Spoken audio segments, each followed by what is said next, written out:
Hello everyone, nongeye kugusuza nkuha ikaze. Uyu munsi ngiye kukwereka uburyo bwiza bwizewe kandi bwo kuba twabasha kubikuza muri iyi Hifami. Ngira ngo uburyo bumaze iminsi tubutegereje, byagiye bigorana, ariko kuri inshuro guys ndabona bibashije kuba byakunda neza cyane. Ngira ngo buri wese ashobora kuba yabikora bigakunda. Uburyo rero ni uburyo bushyashya bitewe n'uwo minsi twari tumaze dushakisha uburyo bwo kubikuza byaranze byaratunaniye.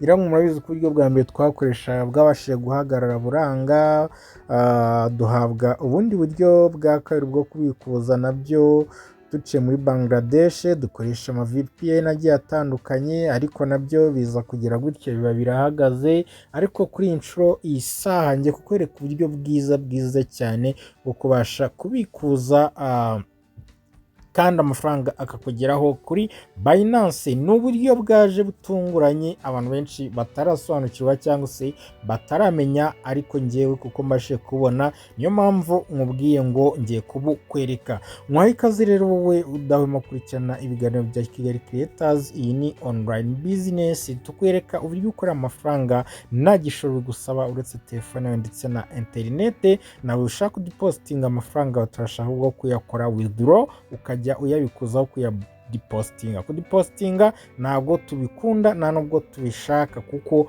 birahombye rimwe na rimwe, ariko iyo ukora withdraw kuyo wakoreye ibyo biba ari byiza cyane. Uburyo bwo kubikuza nta bundi rero, reka tubukwereke. Ngira ngo murabizi iyo tugiye kubikuza hari uwemeye kubikuza amadolari 10, uwemeye kubikuza idolari 1 ndetse n'amadolari 3 ndetse n'idolari rimwe, nako iri ni 0.5 umuntu aba yemewe kubikuza. Twebwe rero reka tubikuza aya ngaya atatu twemerewe mu buryo bwiza bushyashya tugiye kuba twabagezaho cyangwa se twakoresha.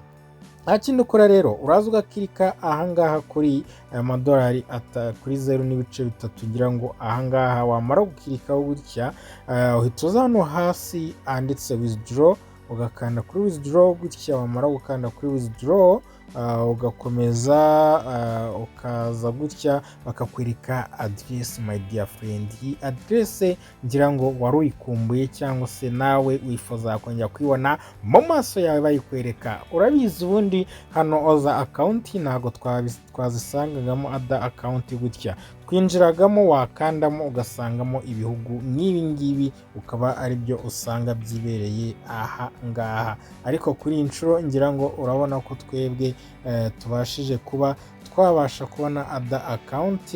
ngira ngo urabona ibi bihugu byose byari birimo, ariko ada account ntabwo twayibonaga. Ariko iyo umanutse hano hasi ada account urayibona aha hasi, cyangwa urayibona neza cyane. Ibi ni ibintu bishimishije kuri wese ukoresha Hifami kuri uyu munsi, ko wagiye kubasha kubikuza amafaranga yiwe ku buryo bwiza cyane. Okay, uraza rero nk'ibisanzwe hano hejuru urarekeramo ada account nk'uko bimeze kuno. ngira ngo urabona ada account, ndetse uribuka neza cyane ko twabikurizaga muri USDC, ubyibuke, ndetse ugafata USDC ariko ikaba ari Ethereum, ndetse address ikaba ari ERC20. ubwo rero uragenda muri Binance account yawe nk'ibisanzwe gutya. turinjira muri Binance account, twinjiremo. Nitumara kwinjira muri Binance account, turaza dukore hano kuri add fund. urakanda hano kuri add fund. numara kuri add fund uraza ukanda hano handitse deposit crypto gutya. uraza ukanda hano, numara gukandaho nk'uko musanzwe mubimenyereye, uraza ukabona muri search hano hejuru. ntabwo uza gufata iyi Ethereum iyi ngiyi tureba ahangaha my dear friend, ntuza gufata iyi Ethereum, ntabwo ari iyi ngiyi dufata. uraza hano hejuru ukandikamo USDC like that, USDC gutya. wamara kwandika USDC ngira ngo urabona ko isi izamuka ya yindi dufitemo hari uza kuri ya mbere ibanza, akaba ariyo ukora my dear friend. wamara kuyikandaho gutya uhita ubona address. ya address baduhaye ni ya Ethereum ERC20. iyi ngiyi niyo ukandaho my dear friend. iyi ngiyi ya kabiri nyiri bukanda, nukande kuri BNB Smart Chain. numara gukanda kuri Ethereum ERC20 gutya, urahita ubona copy, ukopiye address yawe network ngira ngo murayibona. Network ni Ethereum ERC20, address nayo deposit address ni iyi ngiyi niyo tugiye kuza hano dukande kuri copy. Nitumara gukanda kuri copy gutya my dear friend urahita usubira inyuma. Numara gusubira inyuma gutya uze muri ya Hifami yacu my dear friend, uze address uyipestingemo ahangaha gutya.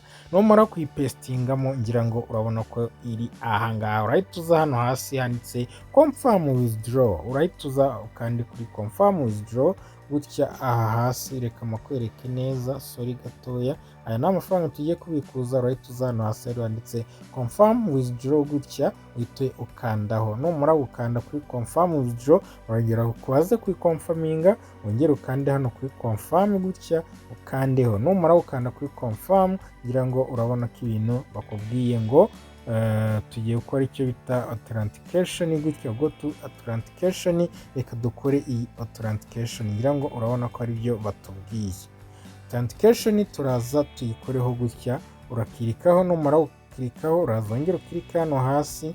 Authentication yagiye kuduha ntabwo tuzi yari ariko tugiye kuyireba iyo ari tuyikore gutya ukandeho. Numara gukandaho uraza emere hano gutya, n'ubundi uvuge ko uri kubyemera ibyo bagusaba gutya, uze ukandeho. Uraza ukirikeho gutya. Numara gukirikaho rero barakubaza face yawe, face uraza uyishyiremo. Ngira ngo isura yanjye urabona ko ndi kuyishyiramo. Numara kuyishyiramo urategereza ibashe kuba isura yakwirwamo neza cyane. Nuko nguko bakubwira ngo ntukavaringa isura yawe uyirekiremo ibe ndetse igaragara. Byaba byiza habaye hari urumuri rwinshi kurushaho kugira ngo bigende neza. Authentication barambwiye ngo nongere nsubiremo again. Okay, reka twongere dusubiremo, ariko ikibazo ni urumuri rukeya. Reka dushyiremo urumuri turebe ko isura yagaragara neza tukabasha kuyishyiramo. Noneho authentication yacu no kuverifying ukoresheje isura. Ngira ngo urabona ko bambwiye ko bibaye confirm. Reka twemeze hano kuri confirm gutya. Okay, wamara gukora confirm guys, ngira ngo urabona ko barongera kakubwira ngo wongere ukore login. Login rero nanone urongera uze uyikore. Login urongera uyikore, ntacyo bitwaye. Wongere ushyiremo ya email yawe ukoresha ubikuza. Reka tube twabasha kuyishyiramo gutya, bagutishamo ugahitamo imwe muri zo ubikuza. Reka mitemo iyi ya mbere. Noneho wamara kuyishyiramo ugategerezaho gato cyane igafunguka. Ngira ngo urabona ko yafungutse. Turongera dusubire inyuma kuri withdraw nanone gutya. Urongera kandi kuri withdraw nk'ibisanzwe uku nguku. Ngira ngo urabona ko tugiye gukora withdraw nanone, kuko wabonye ko badukoresheje authentication kuverifyinga sura yawe. Hano turongera twande confirm gutya. Ngira ngo urabibona ahangaha. Uraza wongere wemeze serivisi zabo ko uzemera ukande confirm. Numara gukora confirm barongera kubaze kuba bayiverifyinga. Okay, turongera n'ubundi dushyiremo twemezeho ya email yacu dukoresha muri Hifami gutya. Nitumara kuyishyiramo barongera dusubize muri Hifami inshuro ya kabiri. Noneho tumara gusubira muri Hifami turongera gutya tuze dukande kuri withdraw. Tumara gukanda kuri withdraw nk'ibisanzwe barongera tuze kuri page imeze gutya, dukande ahangaha kuri ya mafaranga yacu dukorera withdraw. Ahangaha turaza dukirikeho, turaza dukirikeho gutya. Twongeye dukanda hano hasi kuri withdraw nk'ibisanzwe. Guys, urabona ko uburyo bwahindutse, ariko mwihangane tugendana akantu ku kandi kugira ngo bitworohere. Tuze dukande kuri withdraw. Tumara gukanda kuri withdraw urabona ko baratwereka nanone bya bindi bya order account. Noneho reka dutegereze baduhe ya noza ya USDC yacu tubikurizaho. Ngira ngo urayibona ngiyi ahangaha. Turongera dusubire muri Binance dufateyo address nanone kwa kundi, kuko badusubije inyuma kubera ira authentication bakoraga. Turasubira muri Binance nanone twongere dufatemo indi address. Ntabwo uhita uza ngo ufate ya address ya mbere wakoresheje my dear. Wongere usubire inyuma ugaruka ahangaha kuri USDC gutya uze ukandeho nanone urongera ukandeho baguha indi adirese, numara gukandaho barongera bakugeza harandi duhitemo imwe ya Ethereum ya ERC20 gutya tuba ariyo duhitamo, urakandaho nanone uze ukopiye ino adirese nanone baguhaye kuko imwe ya mbere buri ishobora kuba iba yarangiye, ukandeho uyikopiye uze ugaruke muri Hifami uze uyipestingemo gutya, turakandamo turakandamo gutya dukore paste ya yindi baduhaye nonaha, niturangiza nta kintu na kimwe uhinduyeho uze ukande nanone kuri withdraw hano hasi nk'ibisanzwe. Kugira ngo murabona ko uburyo bwahindutse, ariko si cyane authentication niyo tugiye gukoresha, kandi mwibutsa ko uburyo n'ubwa kubikuza kuri Binance, kuri C-Wallet nayo niba mushaka kuri C-Wallet mumbwire nongere mbanyuremo uko bushize twabikoraga. Turaza rero dukande kuri withdraw gutya uze ukore kuri confirm gutya ahangaha, ukore kuri confirm, numara gukora kuri confirm uraza wongere ukore hano barakuvuga ngo complete the final setup withdraw, ensure to save your asset, please continue the personal verification. Turongera hano dushyiremo ya verification yacu batubaza nanone kandi inshuro ya kangahe, iyi ni inshuro ya kabiri, reka twongere tubigerageze. Reka twongere dukore authentication nk'ibisanzwe tuverifying isura yacu nk'ibisanzwe, reka dushyireho urumuri kugira ngo bitworohere neza cyane. Urashyiramo isura rero nk'ibisanzwe gutya, kugira ngo urabona ko isura twayishyizemo, reka dutegereze amasegonda ari kubara arangize kwibara, niturangiza dukomeze tuverifying birangire, noneho ubundi dukomeze tubikuze amafaranga yacu. Murabizi neza cyane byagoranye cyangwa se byaragoranye kongera kubona uburyo bwo kubikuza. Hano baravuga ngo authentication ntago ikunze, reka twongere dusubiremo twongere tuverifying nanone. Ngira ngo reka dutegereze ibibara bibare, nibimara kubara ni sawa, turaba dusoje gahunda yacu. Hano barakubwira ngo ujye uhindukira gutya, uhindukize umutwe wawe iburyo n'ibumoso, niko baba bari kukubwira. Ubwo rero uba ugomba kubibona, cyangwa urebye hano hejuru urabona ko imibare igenda ihinduka. Kugira ngo urabibona, n'ubundi batubwiye ko bitagenze neza, reka twongere nanone. Ni ugukomeza ukagerageza my friend, ni ugukomeza ukagerageza mpaka bikunze, kuko ibyo bashaka, iriya mibare ine igomba kuba yabasha kuba yakuzura. Urabona hariya hejuru hari 1, 2, 3 ndetse na 4. Ibi rero ugomba kubikora imibare ikabasha kuzura mpaka verifying face yawe birangiye, ntago babyemeye n'ubundi. Reka dukomeze tugerageze kuri verify, dukomeza tugerageze kuverifyinga.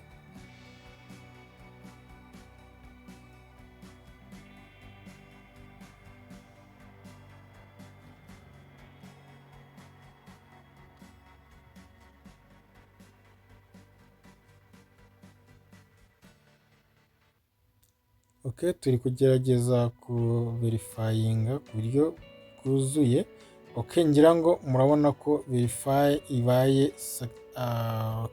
My God, barongeye baravuze ngo twongere tugerageze. Ngira ngo ariko muri kubona uko turi kubigenza, namwe niko mugomba kubigenza. Ko mugomba gukurikiza amategeko n'amabwiriza bari gusaba. Barakubwira ngo umutwe ujyane iburyo, iburyo ujyane ibumoso.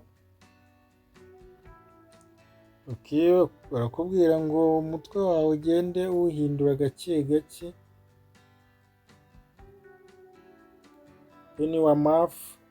Open your mouth, umunwa nafunguye.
guys, turacyari muri waiting, ngira ngo urabona ko authentication rwose igiyemo irakunze neza cyane, bambwiye ko ari pass. Ndahita nza nkore hano kuri confirm rero.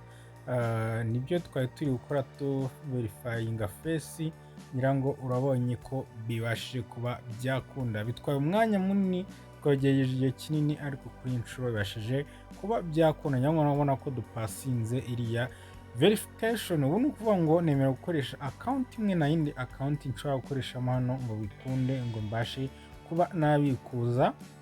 Okay, turakora kuri confirm gutya.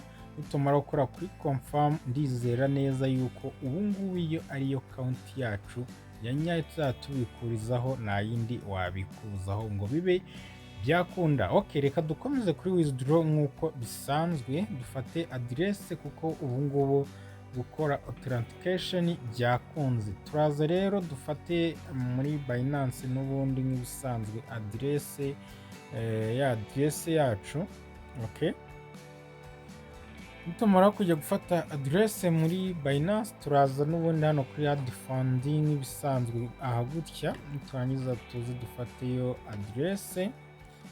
Okay, reka dufateyo adresse yacu. Okay, reka dufateyo adresse, urakanda kuri add funds hano kuri deposit crypto. N'ubundi ni kwa kundi tubikuza nk'ibisanzwe, ubundi uze ubashe kuza uremo USDC kwa kundi.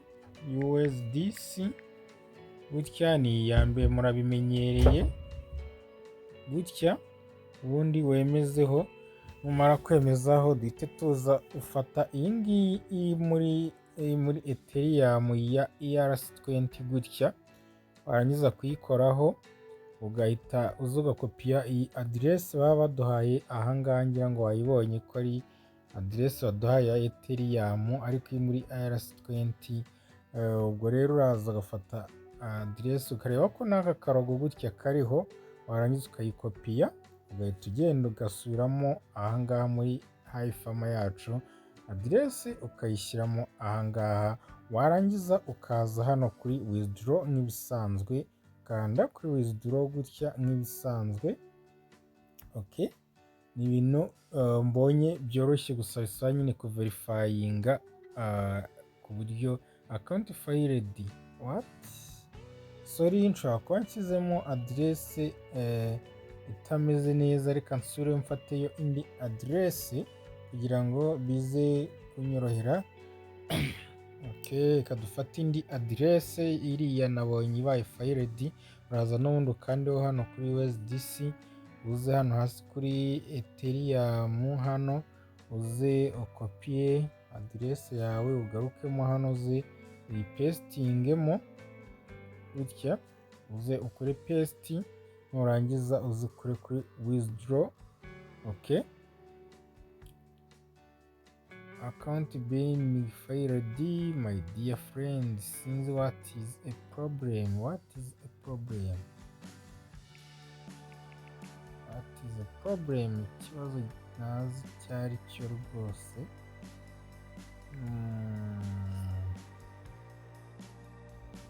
So guys, nyuma yo gukora face authentication ngira ngo turayirangije. Mwabibonye ko yabaye pass, isura yacu bamaze kuverifyinga. Ubu ikintu gisigaye ni ugutegereza amasaha 28 agashira bakatuverifyinga. Bamara kutuverifyinga tukabona kwemererwa kuba twabikuza amafaranga yacu, kuko mwabonye ko twagerageje kubikuza ntibidukundire. Baba bagira ngo babanze bagucekinge neza, barebe imyirondoro yawe kugira ngo tuzakora indi account, noneho ubundi ubone kuba wabikuza bigakunda. Ubwo rero mu yindi video turaza kuza tugaruka tubikuza nyuma amasaha 28 bamaze kutuverifyinga. Ikindi kandi no gukora indi account birashoboka, kuko ushobora guhereza undi muntu akagushyiramo isura yiwe akaba ari we baverifyinga, naba ari wowe ariko account ikaba ari yawe. Ibyo nabyo birashoboka, tuzabereka uburyo bwa kabiri ushobora kuba wakoramo indi account yawe. Reka rero duhure mu yindi video igaragaza uburyo bwo kubikuza. Ahangaha nizere ko mwishimiye kuba mubasha kubona ko ari uburyo bwo kubikuza wongeye ukagaruka hano muri Hifami. Reka rero dusubire mu zindi video turi buze kujya tubakorera. Ciao ciao.